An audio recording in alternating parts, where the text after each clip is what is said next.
start. The very first is A Time to Change, a poem collection which came in 1952. And the poem we have taken from it is A Time to Change, the title poem.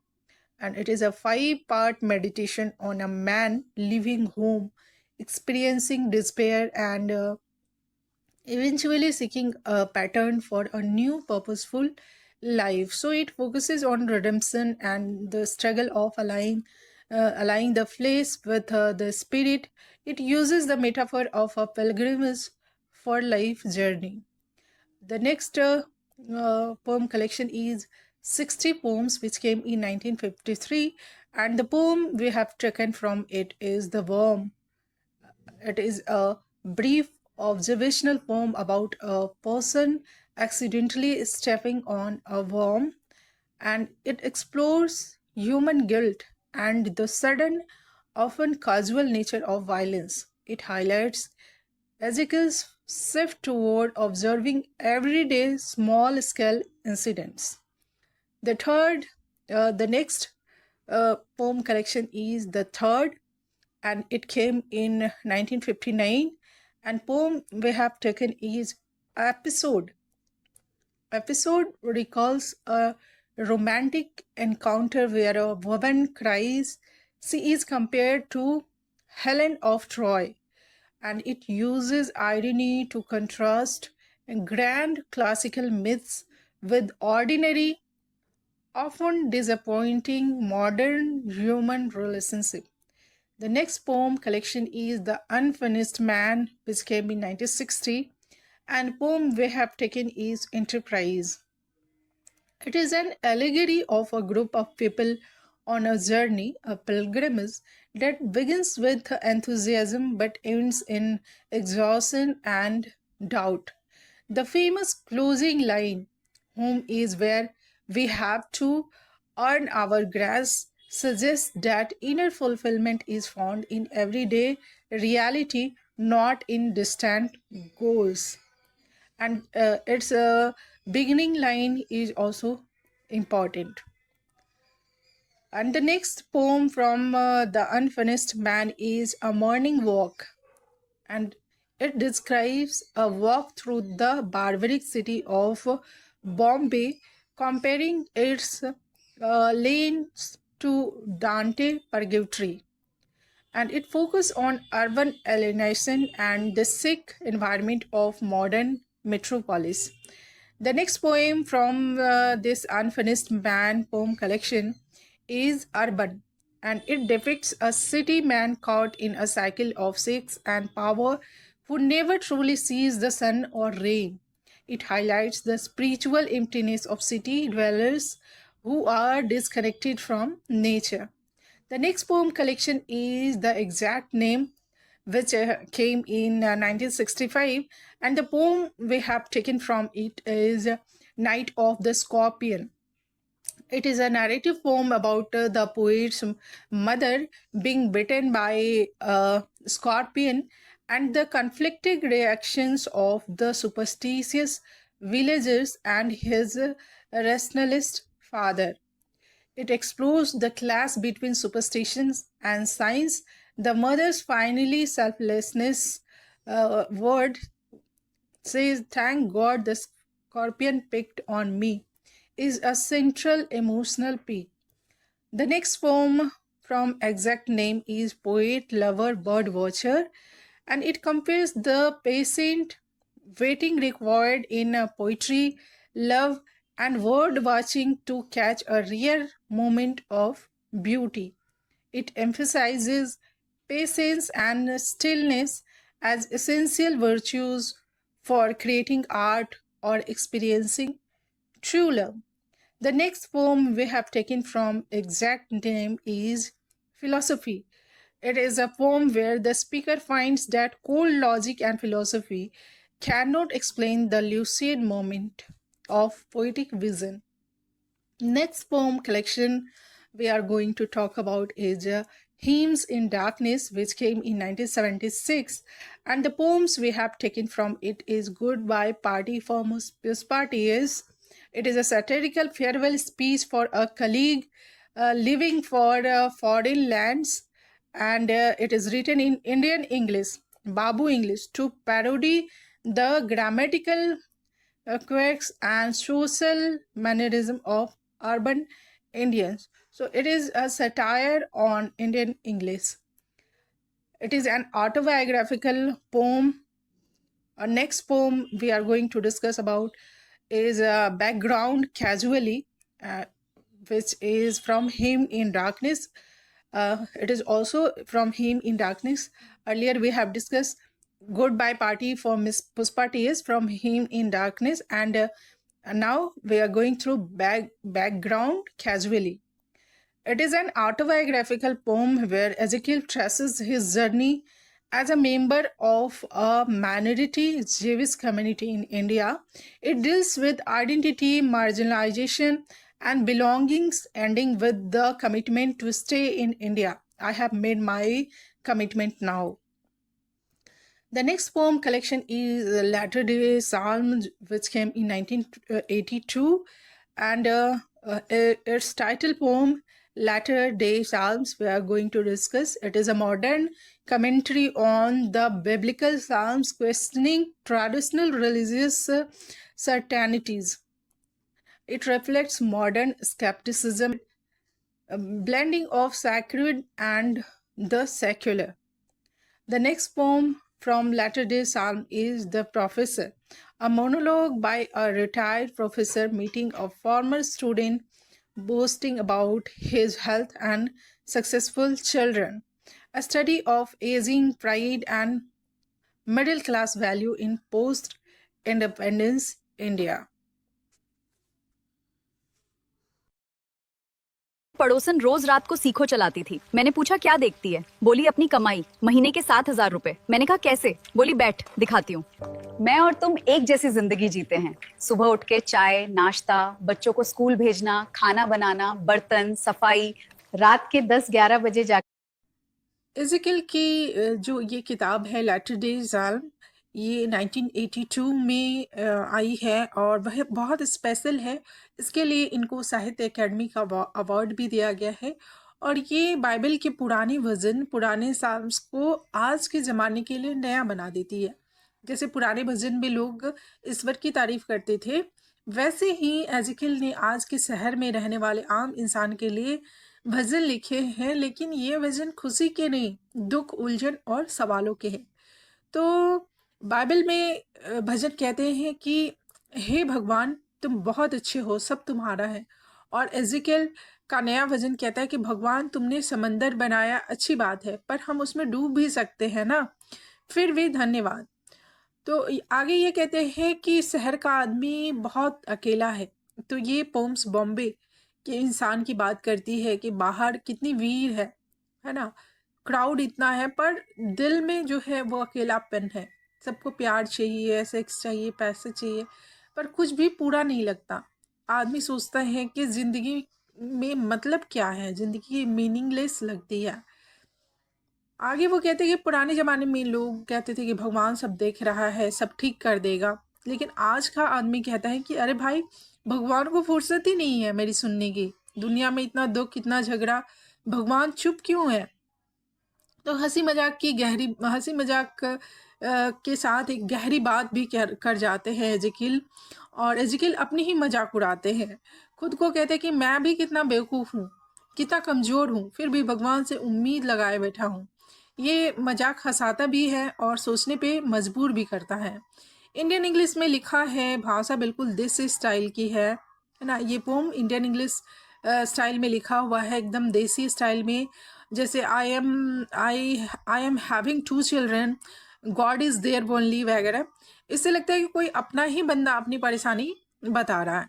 तो ये किताब कहती है कि आज का इंसान, खास करके शहरों में रहने वाला, बहुत उलझा हुआ है। पुरानी धार्मिक बातें अब दिल को सुकून नहीं देती, फिर भी कहीं ना कहीं भगवान को, प्यार को, मतलब को ढूंढता रहता है। हंसते हंसते रोने वाली किताब है, मजाक में बहुत गहरी दर्द भरी बात कह देती है। एज़ेकिएल कह रहे हैं कि हम आधे अधूरे इंसान हैं, पूरी तरह खुश भी नहीं, पूरी तरह टूटे भी नहीं, बस चल रहे हैं ढूंढते हुए। इसी को वो अनफिनिश्ड मैन कहते हैं। हम लोग पढ़ेंगे नज़ीम एज़ेकिएल की एक बहुत ही फेमस पोम जिसका नाम है इंटरप्राइज। ये पोम इनकी कलेक्शन द अनफिनिश्ड मैन में 1960 में आई थी। नज़ीम एज़ेकिएल को father of modern Indian English poetry कहा जाता है, और जब ये पोम लिख रहे थे तब 1960 का दशक था, और बहुत से लोग आज़ादी के बाद नए नए ड्रीम्स देख रहे थे, एंटरप्राइज शुरू कर रहे थे। और उस समय जब वो रियल लाइफ को फेस कर रहे हैं तो बहुत सारी कठिनाइयाँ और बहुत सारे जो मतभेद हैं वो सामने आ रहे थे, और इस पोम के माध्यम से उन्होंने जो रियलिटी है उसको दिखाया है और लाइफ को सिंबलाइज किया है। पोम में टोटल 6 स्टैंजा हैं और ईच स्टैंजा में 5 लाइन्स है। राइम स्कीम जो है वो है ए। तो चलिए हम लोग इस पोम को लाइन बाय लाइन पढ़ते हैं। और इसका जो स्टार्टिंग लाइन है, it started as a pilgrimage, ये कई बार नेट एग्ज़ाम में पूछा गया है, तो आप याद रखना कि ये जो फर्स्ट लाइन है ये इज़ेकिएल की इंटरप्राइज जो पोएम है वहाँ से लिया गया है। तो शुरू करते हैं। कहते हैं इट स्टार्टेड एज पिलग्रिम्स, यह यात्रा एक तीर्थ यात्रा के रूप में शुरू हुई। तो यहाँ पे जो तीर्थ यात्रा है सिंबल, यहाँ पे पिलग्रिमेज जो है सिंबल करता है कि जीवन की शुरुआत आदर्शों और उत्साह से भरी होती है। आगे की लाइन्स में कहते हैं exalting minds and making all the burdens light, है ना। मन उत्साहित थे और सारे बोझ हल्के लग रहे थे। तो शुरू में महत्वाकांक्षा सब कठिनाइयों को आसान बना देती है। The second stage explored but did not test the call, दूसरा चरण, यात्रा आगे बढ़ी लेकिन उद्देश्य की परीक्षा नहीं हुई। The sun beat down to match our rage, सूरज की तेज गर्मी हमारे गुस्से से मेल खाती थी, है ना। अब कठिनाइयाँ शुरू हो रही हैं, उत्साह कम हो रहा है। स्टैंजा 2 पढ़ते हैं। कहते हैं we stood it very well I thought, मुझे लगा हमने इसे अच्छे से सह लिया है। Observe and put down copious notes, हमने ढेर सारी नोट्स ली। On things the peasants sold and bought, the way of serpents and of goods, किसानों के खरीद बिक्री सांपों और बकरियों के रास्ते पर। तो अब वे साधारण चीज़ों पर ध्यान दे रहे थे, गहराई खो चुकी थी। जो ग्रुप था, ग्रुप के लोग थे, वो साधारण चीज़ों पे ध्यान दे रहे थे, उनकी गहराई खो चुकी थी। इस लाइन के माध्यम से पोइट कहना चाहते हैं। 3 cities where a sage had taught, 3 शहर जहाँ एक ऋषि ने उपदेश दिए थे। ज्ञान की खोज लेकिन व्यर्थ, कहना है कि 3 शहर जहाँ एक ऋषि ने उपदेश दिए थे। स्टैंजा 3 कह रहा है but when the differences arose, लेकिन जब मतभेद हुए, on how to cross a desert patch, रेगिस्तान पार करने के तरीके पर, है ना, छोटी छोटी बातों पे झगड़े हो रहे हैं। We lost a friend whose stylish prose was quite the best of all our batch, हमने एक ऐसे दोस्त को खो दिया जो सबसे अच्छा लिखता था। तो इस तरह से समूह का टूटना शुरू हुआ। A shadow falls on us and grows, हम पर एक शैडो पड़ती है और बढ़ती जाती है। तो ये निराशा का सिंबल है। स्टैंजा 4 में कहते हैं another phase was reached when we, एक और चरण आया जब, we were twice attacked and lost our way, हम पर 2 बार हमला हुआ और रास्ता भटक गया। तो बाहरी खतरे और भटकाव की बात करते हैं। A section claimed its liberty to leave the group, कुछ लोग समूह को छोड़कर चले गए, है ना। एकता जो है वो पूरी तरह टूट गई। I try to pray our leader said he smelt the sea, ना, मैंने प्रार्थना की कोशिश की, नेता ने कहा कि समुद्र की गंध आ रही है, मतलब आशा की झूठी उम्मीद दी। स्टैंजा 5 में कहते हैं we notice nothing as we went, हम चलते गए, कुछ नोटिस नहीं किया। A straggling crowd of little hope, बिखरा हुआ समूह थोड़ी सी उम्मीद के साथ। Ignoring what the thunder meant, गरज का मतलब अनदेखा किया, है ना, खतरों को नज़रअंदाज किया। Deprived of common needs like soap, साबुन जैसी साधारण चीज़ों से वंचित, न कि बुनियादी ज़रूरतें भी छूट गईं। सम ब्लेम द लोकल पीपल, कुछ ने स्थानीय लोगों को दोष दिया, है ना। तो आरोप प्रत्यारोप का भी ये शुरू हो गया। स्टैंजा 6 में कहते हैं we reach the place exhaust quite, हम जगह पर पहुँचे पूरी तरह थक कर, है ना, exhausted. The trip had darkened every face, यात्रा ने सबके चेहरे काले कर दिए, निराशा और थकान, है ना। Our deeds were neither great nor rare, हमारे कार्य न महान थे न दुर्लभ, सब व्यर्थ लग रहा था। Home is where we have to gather grace, घर ही वह जगह है जहाँ हमें जो है वो ग्रेस, शांति और जो ईश्वर की कृपा है वो इकट्ठा करना है। तो हेलो एवरीवन, आज के इस वीडियो लेक्चर में हम लोग पढ़ेंगे नज़ीम एज़ेकियल की एक बहुत ही मज़ेदार पोम जिसका नाम है goodbye party for miss Pushpa T S. कवि को आप लोग सब जानते ही हैं, नज़ीम एज़ेकियल, जिनका जन्म हुआ था 16 दिसंबर 1924 को मुंबई में बने इज़राइल यहूदी परिवार में, और उनकी मृत्यु हुई थी 2004 में। उन्हें father of modern Indian English poetry कहा जाता है। तो ये जो पोम है goodbye party for miss Pushpa T S, ये 1976 में उनकी जो बुक है हिम्स इन डार्कनेस में पब्लिश हुई थी। और ये पोम उनकी जो फेमस सीरीज है very Indian poems in Indian English का हिस्सा है। और इस सीरीज में एज़ेकियल ने 7-8 ऐसी कविताएं लिखी हैं जो सब जो हिंदुस्तानी इंग्लिश है उसका हल्का मजाक करती हैं। तो उस ज़माने में क्या होता था कि आज़ादी के 20-25 साल बाद का भारत जो था, जब वो लिख रहे थे, अंग्रेजी जो थी अभी भी बड़ी और प्रतिष्ठा वाली भाषा थी, है ना। सरकारी दफ्तर, कॉलेज, बैंक, हर जगह अंग्रेजी बोलना एक क्लास दिखाता था कि अरे इंग्लिश, इसको इंग्लिश आती है। लेकिन ज़्यादातर लोग अंग्रेजी ठीक से बोल नहीं पाते थे, फिर भी कोशिश करते थे। विदेश जाना बहुत बड़ा सपना था, लोग कहते थे कि फ़ौरन जाकर सेटल हो जाओगे तो लाइफ बन जाएगी। ऑफिस में किसी का विदेश जाना होता तो बड़ा सा फेयरवेल पार्टी रखते थे, ढेर सारी स्पीच होती थी, और स्पीच में यही सब तारीफ, फैमिली बैकग्राउंड, ये सब दिखाया जाता था। एज़ेकियल खुद मुंबई में कॉलेज में पढ़ाते थे और कई ऑफिस में काम कर चुके थे। वे बताते थे कि उन्होंने सैकड़ों बार ऐसे फेयरवेल प्रोग्राम देखे थे जहां कोई मिस शर्मा, मिस मेहता या मिस पुष्पा विदेश जा रही होती थी, और उनके बॉस या कॉलीग जो थे वो टूटी फूटी अंग्रेजी में लंबी लंबी स्पीच देते थे। एज़ेकियल को लगा कि ये स्पीच इतना फनी और प्यारा है कि इस पर कविता लिखनी चाहिए। बस उन्होंने एक काल्पनिक मिस पुष्पा टीएस बनाई और उनकी विदाई पे स्पीच लिख दिया। तो इनका मकसद क्या था ये स्पीच लिखने का एज अ पोएम के फॉर्म में?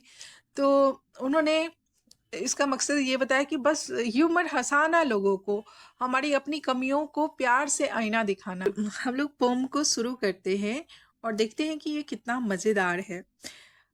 शुरू होता है पोम, कहते हैं friends, our dear sister is departing for foreign in 2-3 days। हमारी प्यारी बहन मिस पुष्पा 2-3 दिन में विदेश जा रही हैं। And we are meeting today to wish her bon voyage, इसलिए आज हम सब मिले हैं ताकि उन्हें शुभ यात्रा कह सके। बॉन voyage एक फ्रेंच वर्ड है और इसका शुभ यात्रा इसका मतलब होता है you are all knowing friends what sweetness is in Miss Pushpa. आप सबको पता है कि मिस पुष्पा कितनी मीठी हैं। और आगे वो कहते हैं I don't mean only external sweetness but internal sweetness. मैं सिर्फ बाहर की मिठास की बात नहीं कर रहा, अंदर की भी मिठास है। Miss Pushpa is smiling and smiling even for no reason. Miss Pushpa बिना वजह भी हंसती रहती हैं, है ना। Simply because he is feeling, बस क्योंकि उन्हें अच्छा लग रहा है। तो यह मज़ेदार बात यह है कि सारे लाइन में इस तरह की बातें हैं। यहाँ पे कह रहे हैं कि फीलिंग की बात की है, तो फीलिंग सबसे लगता है जैसे कि बहुत बड़ा इमोशन की बात हो रही है, लेकिन सब खुश है, ये एक सिंपल सा ये है और सब लोग खुश है, लेकिन यहाँ पे इस तरह से बोल रहे हैं कि जैसे कि बहुत बड़ा इमोशनल मोमेंट हो। Miss Pushpa is coming from very high family. Miss Pushpa बहुत अच्छे बड़े घराने से हैं। Her father was renowned advocate in Valsar or Surat. I am not remembering now which place. उनके पापा जो हैं बलसर या सूरत में बहुत मशहूर वकील थे, मुझे ठीक से याद नहीं कि कौन सी जगह। फिर कहते हैं Surat, yes, once only I stayed in Surat, his wife was cooking nicely, that was long time ago. अरे हाँ, सूरत, मैं एक बार सूरत रुका था मेरे अंकल के पुराने दोस्त के घर, है ना। उनकी बीबी बहुत अच्छा खाना बनाती थी और ये बहुत पुरानी बात है। Coming back to Miss Pushpa, है ना। फिर कहते हैं कि अच्छा, वापस मिस पुष्पा पे आते हैं। She is most popularity with men also and ladies also.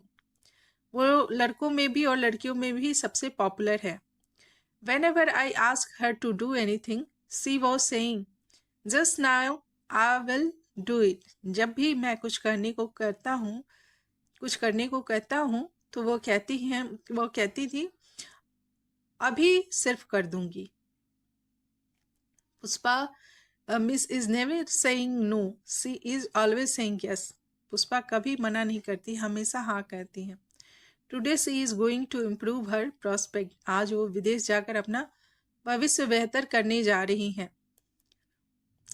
Now I ask other speakers to speak and afterward Miss Pushpa will do summing up.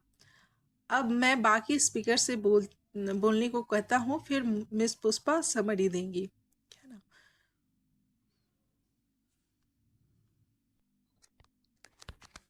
तो इस वर्क के कुछ पीवाईक्यू भी देख लेते हैं। पहला क्वेश्चन है, which of the following are poems by Nissim Ezekiel that makes use of Indian English? And answer है very Indian poem in Indian English and goodbye party for miss Pushpa TS. Next question है, who among the following has written a series of poems entitled Very Indian Poems in Indian English? And the answer is Nizam Ezekiel. Nizam Ezekiel, Goodbye Party for Miss Puspa T.S. satirizes. Answer है the way some Indian use the English language. Next question है, identify the linguistic feature in Miss Puspa is smiling and smiling even for no reason but simply because he is feeling. Answer है reduplication, है ना, reduplication Indianism. The irony in Goodbye Party for Miss Puspa T.S. arises from, तो ये है the speaker's praise contrasting his broken English.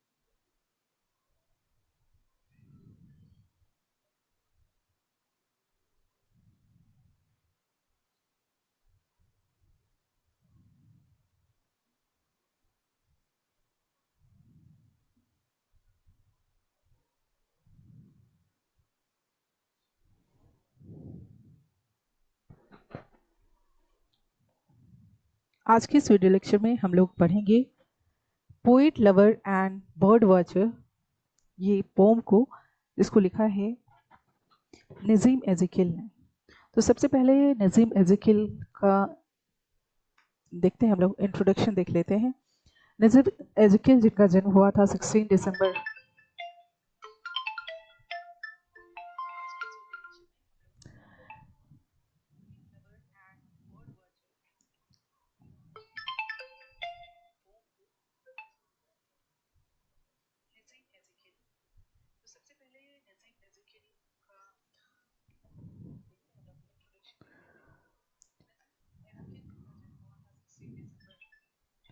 Nazim एजिकियल जो जिनका जन्म हुआ था 16 दिसंबर 1924 को, एंड ही डाइड 9 जन 2004, and he was pioneer of modern English poetry. Born in Bombay in a Marathi speaking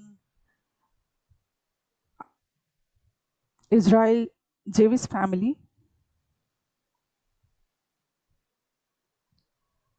studied at Wilson College, Bombay and Birkbeck College, London. इनके works की बात करें तो फर्स्ट कलेक्शन ऑफ वर्क्स है अ time to change, जो इन्होंने लिखा है 1952 में। अदर नोटेबल वर्क जो है इनका द अनफिनिश्ड मैन जो 1960 में आया है, द एग्जैक्ट नेम जो 1965 में आया है, and hymn in darkness. Exact name में ये सारे इंपॉर्टेंट वर्क्स हैं। Hymn in darkness, latter day slams, latter day psalms. इनको अवार्ड्स मिले हुए हैं। साहित्य अकेडमी अवार्ड्स इनको 1983 में मिला एंड पद्म श्री इनको 1988 में मिला। इस पोम के बारे में बात कर लेते हैं। Poet lover bird watcher is from Ezekiel 1965 collection the exact name. Exact name जो इनका पोम कलेक्शन है उसमें ये पोम है poet lover and bird watcher, and it is one of his finest and most anthologized poems. The title echoes Shakespeare's line from Midsummer Night Dream, the lunatic, the lover and the poet are of imagination all compact. जो ये line है ये कहाँ से लिया गया है? ये लिया गया है शेक्सपियर के मिडसमर नाइट्स ड्रीम से, जहाँ शेक्सपियर कहते हैं कि the lunatic, the lover and the poet are all imagination compact. जो ये है ये ल्यूनाटिक जो पागल है, जो लवर है, एंड द बर्ड वॉचर जो पोएट है, कवि है, सब लोग ये तीनों जो है ये इमेजिनेशन में रहते हैं, कल्पना की दुनिया में रहते हैं। लेकिन यहाँ पे एजिकिल ने लूनेटिक जो वर्ड है उसको बर्ड वॉचर से रिप्लेस कर दिया है, and he finds a new common bond, patient waiting and silent observation.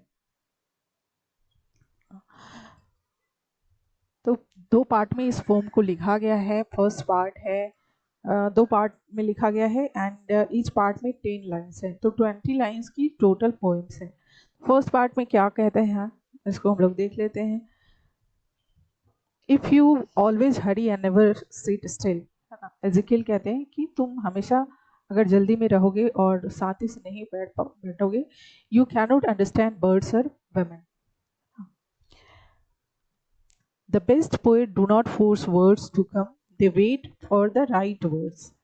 Best poet जो होते हैं वो कभी फोर्स नहीं करते, वे वेट करते हैं। फोर्सफुली वर्ड्स के लिए फोर्सफुली वर्ड्स को नहीं निकालते, वे वेट करते हैं कि हमारे अंदर जो है वो एक राइट वर्ड्स आए, वेट करते हैं, तब वो अपनी पोइट्री लिखते हैं।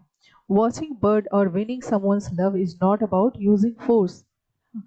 तो बर्ड को देखना या किसी के प्यार को पाना ये फोर्स से नहीं होता है।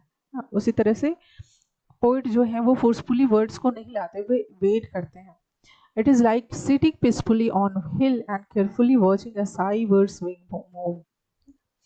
When a woman feels that she is truly loved, she herself comes closer and surrenders. तो जब उसे लगता है कि उसे कोई सचमुच का ये कर रहा है तो वो आती है एंड सरेंडर करती है।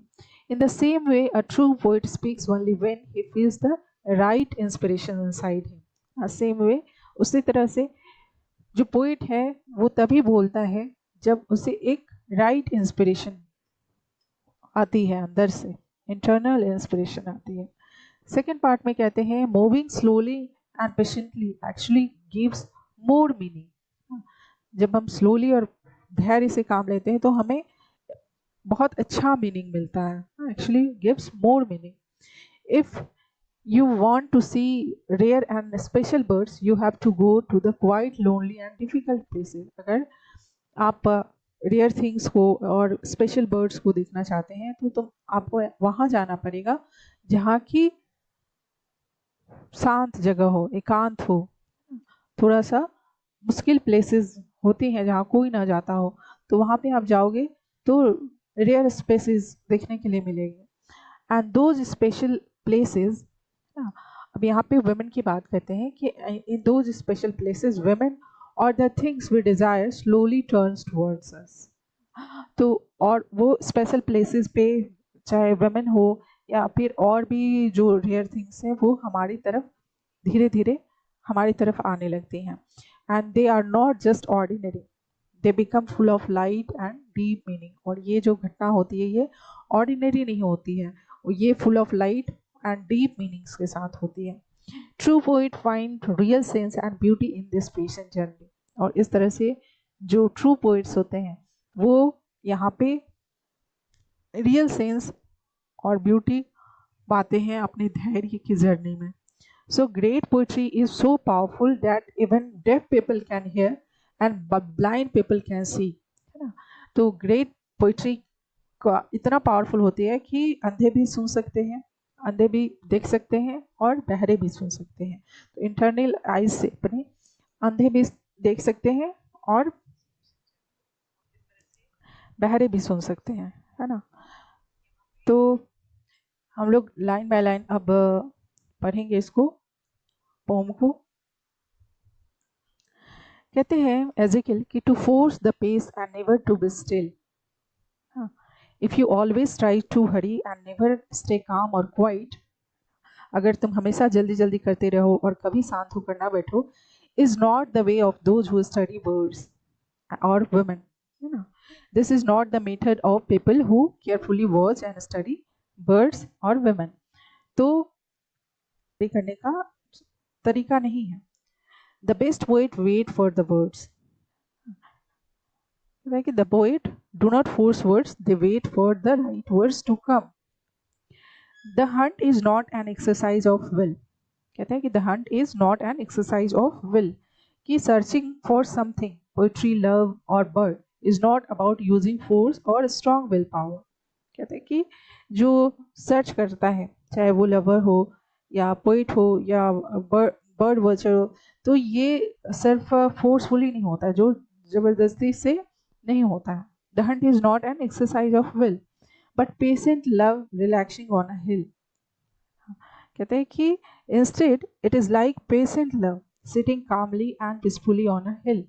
तो कहते हैं कि फोर्सफुली नहीं होता है बल्कि पेशेंट से और पेशेंट भरे प्यार की तरह है, जो कोई पहाड़ी पर आराम से बैठा हो और पेशेंटफुली उसका वेट कर रहे हो। To note the moment of a timid wing, just to carefully notice the small moment of a shy bird wing. सिर्फ एक जो साई बर्ड होते हैं उनके जो विंग्स होते हैं, तो उस विंग्स की जो हल्की सी मोमेंट को ध्यान से देखने के लिए, just to carefully notice the small moment of sigh bird's wing until the one who knows that she is love। तो until the woman who feels that she is truly love। तो जब women को ये feel होता है कि उसे सच में उसके लिए उसको किया जा रहा है ना, सच में उससे लव किया जा रहा है, no longer wait but risk surrendering, she stops waiting and bravely gives herself in love.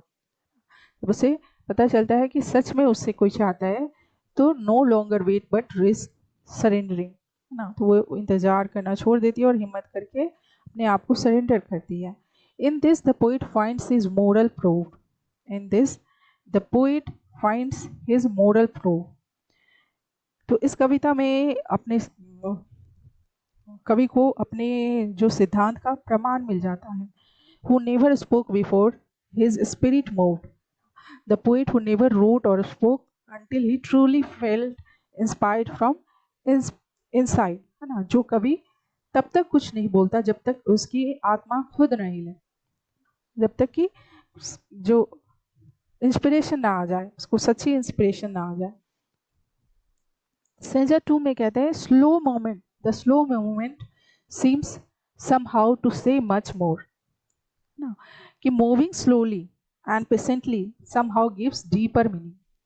धीरे धीरे चलना, किसी काम को गहराई से लेना, उस पर बात करना, उसको और गहराई मीनिंग्स लाती है। To watch the rare words you have to go along desert lane and where the river flow. कहते हैं कि if you want to see rare and special birds, you have to go you have to go along empty lonely paths and to place where rivers flow. कि अगर आप rare birds को देखना चाहते हैं तो वहाँ उसके लिए आपको लोनली प्लेसेस पे जाना पड़ेगा, रेयर प्लेसेस पे जाना पड़ेगा जहाँ पे नदियाँ बहती हैं, एकांत हो, है ना, in silence near the source और बाय अ सोर्ड, कि in complete silence near the beginning of the river और नियर अ लोनली सोर, नदी के स्रोत के पास पूरी खामोशी में या किसी सुनसान किनारे पे आपको जाना पड़ेगा. Remote and thorny like the hearts dark flow. These places are far away and full of thorns, just like the deep, dark, and difficult part of the human heart. Remote and thorny, like the heart's dark floor. ये जगह दूर और कांटों भरी होती है, बिल्कुल दिल के अंधेरे और कठिन हिस्से की तरह, है ना.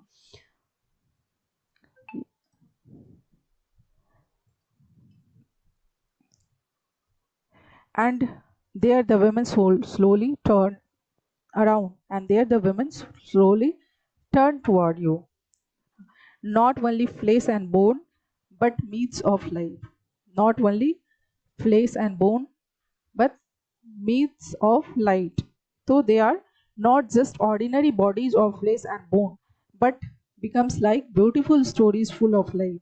ना तो वो फिजिकली केवल नहीं आती बल्कि पूरी रोशनी से भरी हुई और सुंदर मिथक बन जाती हैं. With darkness at the core and sense is found, है ना. तो even though there is some darkness, है ना, आप जाते हो वहाँ पे कुछ कठिनाइयाँ होती हैं, कुछ डार्कनेस होती हैं, है ना. Darkness deep inside them real meaning and understanding is found. भले ही उनके अंदर गहराई में कुछ अंधेरा हो, फिर भी असली अर्थ और समझ मिल जाता है. By poets lost in crooked restless flight, है ना. By those poets who are completely lost in their strange and restless creative journey. उन कवियों द्वारा जो अपनी टेढ़ी मेढ़ी और बेचैन रचनात्मक उड़ान में खोए हुए हैं, है ना. The deaf can hear, the blind recover sight. Such powerful poetry can make even the deaf able to hear and the blind able to see. तो ऐसे जो पावरफुल पोम हैं वो ऐसे होते हैं कि उन्हें बहरे भी सुन सकते हैं और अंधे भी देख सकते हैं. मतलब कि जो सच्ची कविता होती है वो जो ह्यूमन की अंदरूनी आँख और कान है उनको खोल देती है. तो इसमें जो पोइट कहते हैं, मेन मैसेज जो है उनका, कहते हैं कि the best poets wait for words, है ना. Best poet wait for words, वे वेट करते हैं, पेशेंटली वेट करते हैं, फोर्स नहीं करते हैं वर्ड्स के आने का. Do not force poetry, do not force love, do not force nature. Wait patiently, observe carefully, let things come naturally. Only then you will get something true and beautiful. तो main theme है यहाँ, patient is most important quality for a poet, a lover and a bird watcher. Comparison किया है poet, lover and bird watcher को कि all need the same approach, patient,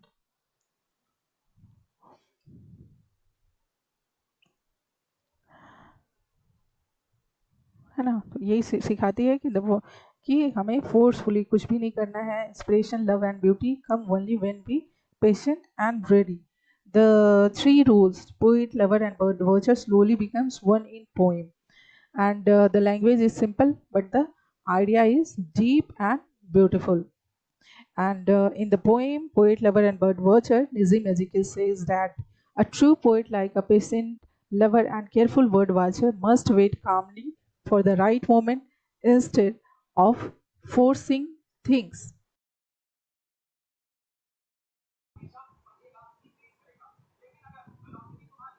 hello everyone, good morning. आज हम पढ़ेंगे Naseem Ezequiel की एक autobiographical pome, background casually.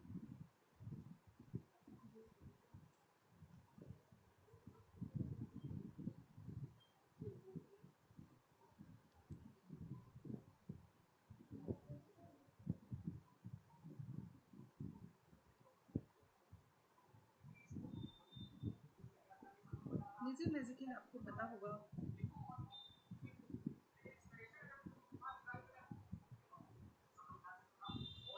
जो कि एक ज्यूज फैमिली से थे, बॉम्बे में रहते थे,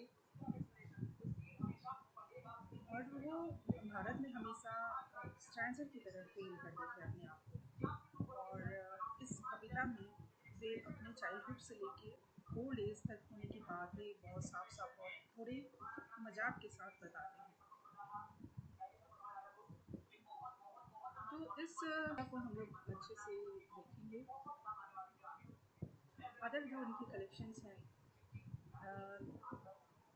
first collection a time to change, जो कि 1952 में आया है। The unfinished man, the exact name, hymns in darkness and latter day psalms, ये सारे इनके बहुत इंपॉर्टेंट वर्क्स हैं। एंड इनको साहित्य अकादमी अवार्ड दिया गया था 1983 में, पद्म श्री अवार्ड दिया गया था इनको 1988 में।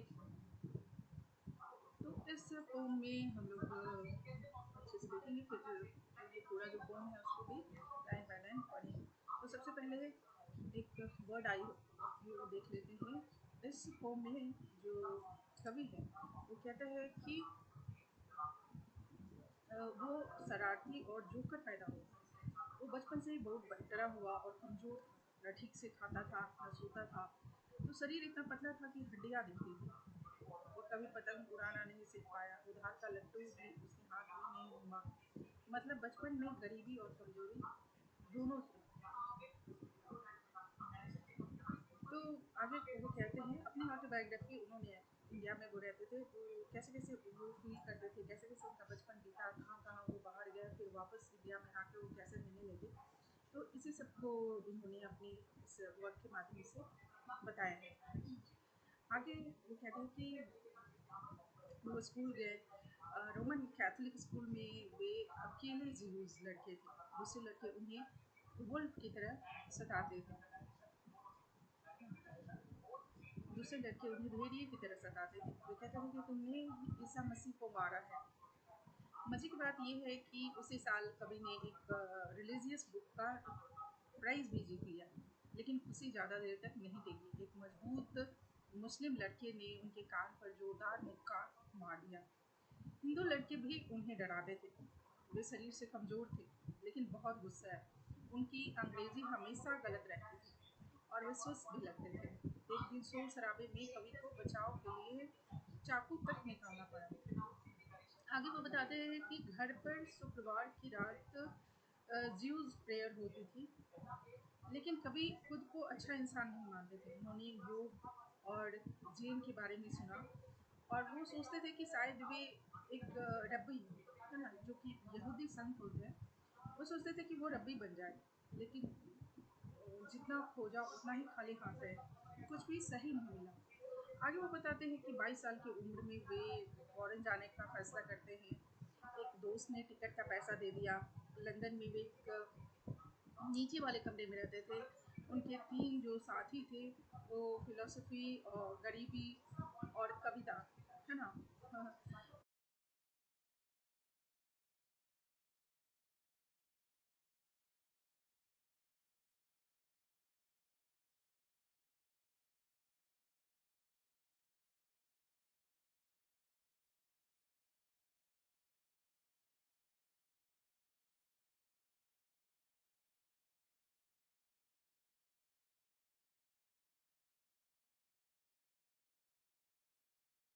लंदन में उनके 3 साथी कौन कौन से थे? फिलॉसफी, गरीबी एंड होम, है ना। दर्शन शास्त्र, गरीबी और कविता, यही 3 उनके साथी थे। अगले भाग में वो कहते थे कि लंदन में जो है वो सीजन्स बदलते रहे, लेकिन पोएट कुछ खास नहीं कर पाए। ऐसे ही 2 इयर्स निकल गए, ज़्यादातर वो बिस्तर पर पड़े रहे। एक दिन एक वुमेन आई और बोले कि तुम ह्यूमन के सन हो, है ना, तुम मनुष्य के पुत्र हो। तो यहाँ पे कवि को समझ में आया कि वे हर चीज़ में फेल हो चुके हैं। ये जो सोच थी ये बहुत कड़वी सोच थी। अब वे भारत लौटना चाहते थे, पैसे नहीं थे, इसलिए एक इंग्लिश शिप पे काम किया। और ये जो शिप है क्या करता था, फ्रांसीसी बंदूकें और गोले इंडो चीन ले जा रहा था। कवि ने पहाड़ के फर्श कवि ने जहाज के फर्श साफ किए और मेहनत करके फिर से वो इंडिया पहुंचे और घर आकर वे फिर से हंसना सीखे। लेकिन सबसे बड़ा जो क्वेश्चन ये था कि भारत को कैसे महसूस करें। उन्होंने बहुत किताबें पढ़ी थी, लेकिन असल में उन्होंने सिर्फ अपनी झुंझलाहट ही देखी थी। उनके फादर अक्सर कहते थे कि सभी जो हिंदू होते हैं वो ऐसे ही होते हैं, जोर से बोलते हैं, दरवाज़ा जोर से खटखटाते हैं, थूकते हैं, इधर उधर पड़े रहते हैं। कभी ने सबसे बुरा सोच लिया, शादी कर ली, कई नौकरियां बदली और खुद को बेवकूफ़ समझने लगे। तीसरे भाग में वो कहते हैं कि मेरे अनुभव का गाना मैं गा चुका हूँ, लेकिन अभी बहुत कुछ गाना बाकी है। उनके जो एंसेस्टर्स थे, है ना, पोइट के जो एंसेस्टर थे, भारत की जातियों के बीच अजनबी थे। वे तेल निकालने का काम करते थे, बैल की पट्टी आंखों पर पट्टी बांधकर चक्कर लगाता रहता था। बैल आंखों पर पट्टी बांधकर चक्कर लगाता रहता था और बीज कुचलता था। परिवार में एक पूर्वज ब्रिटिश फौजी का मेजर भी था और वो बोर वॉर की जो पेनफुल स्टोरी सुनाता था। बचपन में कवि को सपने आते थे कि जो एक क्रूअल मैन है उनके हाथ पैर बांध रहे हैं। बाद में वो सपने सिर्फ शब्दों के होने लगे। उन्होंने पोम्स लिखनी शुरू की, लेकिन शब्दों ने उन्हें धोखा भी दिया। दुनिया की असली चीज़ों पर वे से पकड़ छूट गई। अब वे फिर से वैसा नहीं होंगे। अब ये बड़े हो गए हैं, वे साफ नज़रिया बनाना चाहते हैं। समझदार आदमी जीवित रहता है और सेवा करता है। वो कभी कभी बेवकूफ़ भी बनता है और अंदर बाहर के तूफानों को कविता बना लेता है। तो भारत का नज़ारा उनकी आंखों को जला देता है। यहाँ पे गर्मी और गंदगी बहुत है, ऐसा लिखा है निजी म्यूजिक में कि यहाँ का नज़ारा उनकी आंखों को जला देता है। लेकिन अब वे इसका हिस्सा बन चुके हैं। विदेशी लोग उन्हें अनोखा कहते हैं, लेकिन वे बात को बढ़ा चढ़ाकर कहते हैं। आखिर में कवि अपना फैसला बताते हैं कि मैंने अपनी जो प्रतिबद्धताएं हैं उसको मैंने तय कर लिया है। और कहते हैं कि एक सबसे बड़ी प्रतिबद्धता ये है कि मैं जहाँ हूँ वहीं रहूँगा। दूसरे लोग दूर और पिछड़े स्थानों में खुद को दे देते हैं। कहते हैं कि दूसरे लोग दूर और पिछड़े स्थानों में खुद को दे देते हैं और मेरा पिछड़ा स्थान वही है जहाँ मैं हूँ। तो इस पूरी कविता में पोम में वो क्या कहते हैं, वो बचपन से अकेला और सताया हुआ महसूस करते हैं। विदेश जाकर भी उन्हें सुकून नहीं मिलता। आखिर में उन्हें समझ में आता है कि भारत में उनका असली घर है। यहाँ की तकलीफ़ों के बावजूद वे यही रहेंगे और यही ज़िंदगी जिएंगे और यही वो कविता लिखते रहेंगे। तो चलिए अब पोम को हम लोग लाइन बाय लाइन देखने की कोशिश करते हैं।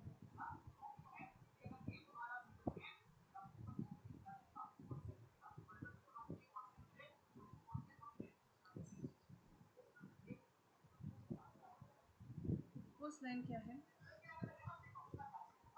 A poet rascal clown was born. एक कवि शरारती और जोकर पैदा हुआ। The frightening child who could not eat or sleep, a boy of meager bone. कहते हैं कि वो डरा हुआ बच्चा था जो न खाता था न सोता था, हड्डियों का ढांचा वाला कमजोर बच्चा। He never learned to fly a kite. वो कभी पतंग उड़ाना नहीं सीख पाया। His borrowed top refused to spin. और उधार का लट्टू भी नहीं घूमा। I went to Roman Catholic school. आगे वो कहते हैं कि मैं रोमन कैथोलिक स्कूल गया। A mugging Jew among the wolves. भेड़ियों के बीच एक मासूम यहूदी लड़का। They told me I had killed the Christ. वे कहते थे कि मैंने ईसा मसीह को मारा है। That year I won the scripture prize.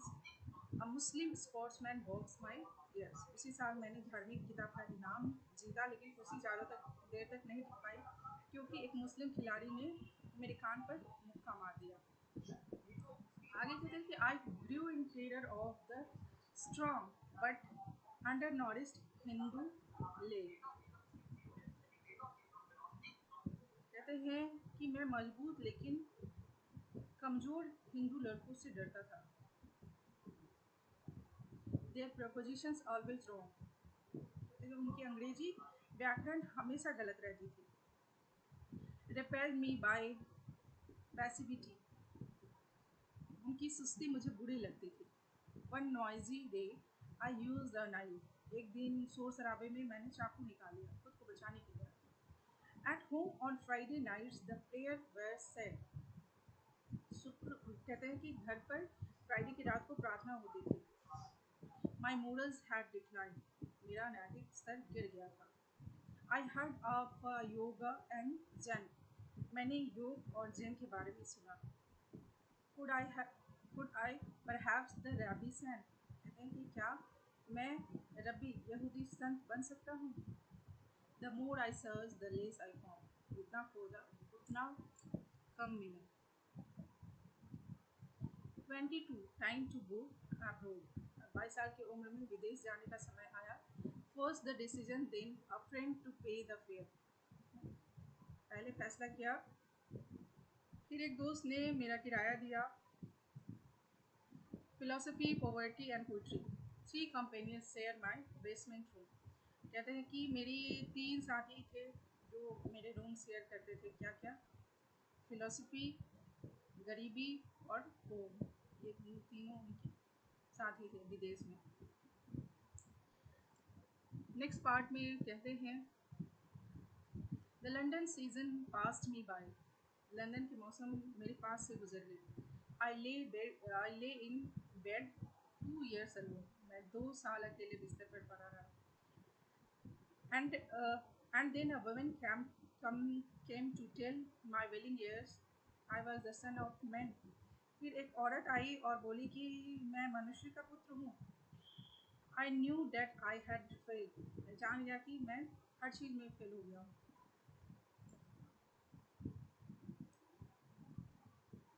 And a bitter thought, ये बहुत ही कड़वा अनुभव था।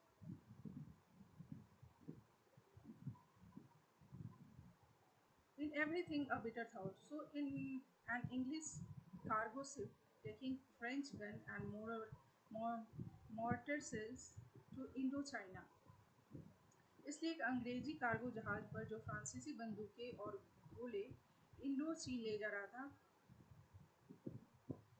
ना, तो उन्होंने फिर से भारत लौटने का फैसला किया और ऐसे शिप से लौटने लगे जो कि एक फ्रेंच शिप था जो कि गोले बारूद इंडो चाइना ले जा रहा था। क्या वो वहाँ से उस फ्रेंच से शिप से लौटने लगे। वहाँ पे उन्होंने डेक साफ किए और पैसे नहीं थे तो वहाँ पे काम करके सफाई वफाई करके वो वापस घर लौट आए और यहाँ आके learn to laugh again at home, और घर लौटकर फिर से हंसना सीख गया। How to feel it home was the point, घर जैसा कैसे महसूस करे, यही सवाल था। Some reading had been done but what had I observed except my own perception, यही सवाल था कि कुछ पढ़ाई की थी लेकिन देखा क्या, सिर्फ अपनी झुंझुलाहट। पिताजी कहते थे सभी जो हिंदू होते हैं वो ऐसे ही होते हैं। All Hindus are like that, my father used to say. When someone talked too loudly or knocked at the door like the devil, जब कोई जोर से बोलता था या शैतान की तरह दरवाज़ा खटखटाता। They hawk and spot, वे थूकते खांसते, sprawl around, इधर उधर पड़े रहते। I prepared for the worst, मैंने सबसे बुरा सोच लिया। Married, changed jobs and saw myself a fool, शादी की, नौकरियां बदली और खुद को बेवकूफ़ पाया।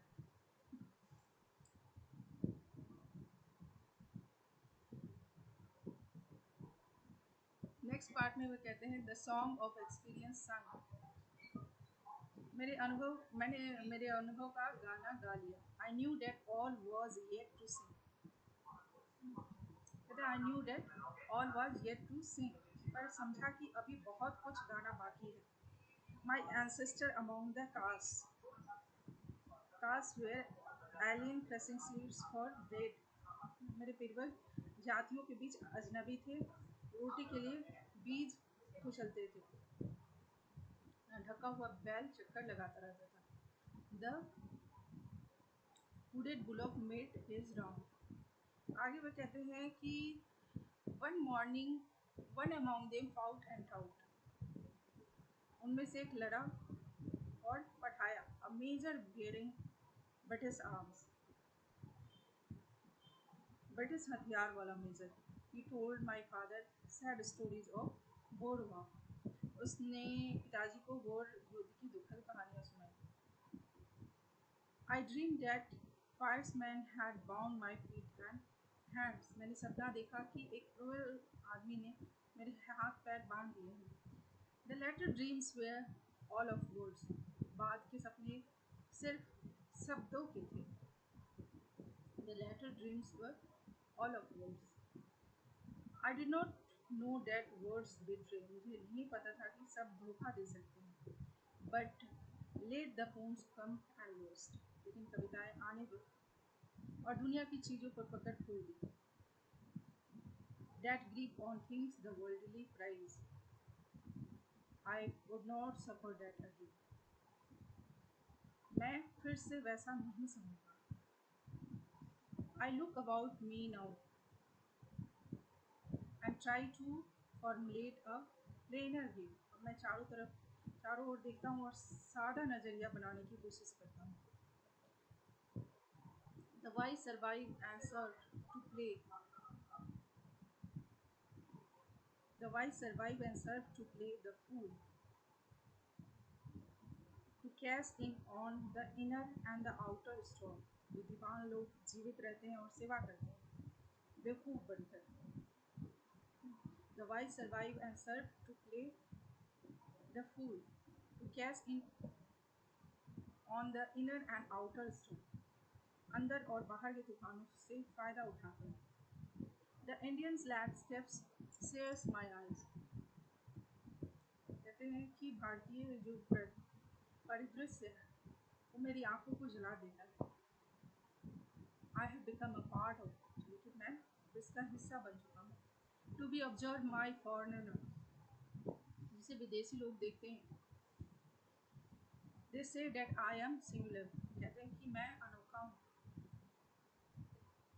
Their letters overstate the case. उनके खत बात को बढ़ा चढ़ा कर कहते हैं। I have made my commitments now. आगे की लाइन वो कहते हैं कि अब मैंने अपनी कमिटमेंट्स जो है, अपनी प्रतिबद्धताएं तय कर ली हैं। This is one to say where I am. एक यह है जहाँ हूँ वहीं रहना। As others choose to give themselves. जैसे दूसरे लोग किसी दूर और पिछड़े स्थानों में खुद को दे देते हैं। As others choose to give themselves in some remote and backward place. My backward place is where I am. मेरा पिछड़ा स्थान वही है जहाँ मैं हूँ। तो इस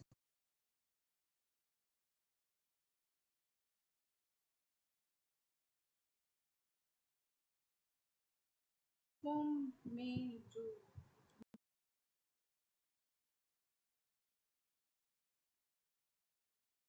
हिज़म एज़ेकियल है वो बताते हैं कि